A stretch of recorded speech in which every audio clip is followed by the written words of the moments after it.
Dalam dunia ni ada benda yang tak tertulis ataupun peraturan yang kita kena sendiri tahu, common sense.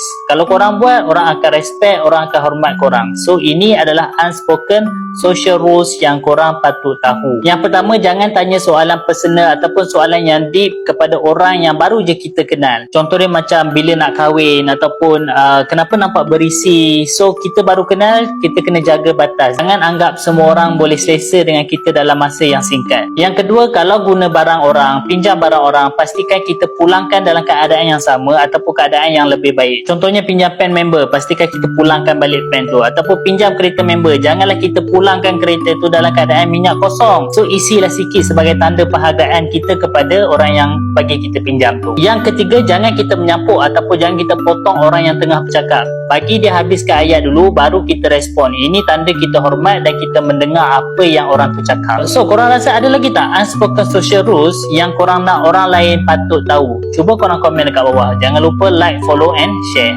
Korang dah lebih setahun saya tubuhkan Pusat Kaunseling Nurani dan ramai klien yang dah kami bantu. Tapi baru sekarang sebenarnya saya baru buat akaun TikTok khas untuk Pusat Kaunseling Nurani. So kalau korang nak lebihkan banyak konten pasal kesihatan mental ataupun nak tempat sesi kaunseling, jangan lupa follow akaun ni. Sokongan korang sangatlah bermakna untuk saya terus sebarkan ilmu dan bantu lebih ramai orang. Jangan lupa follow akaun ni and terima kasih korang.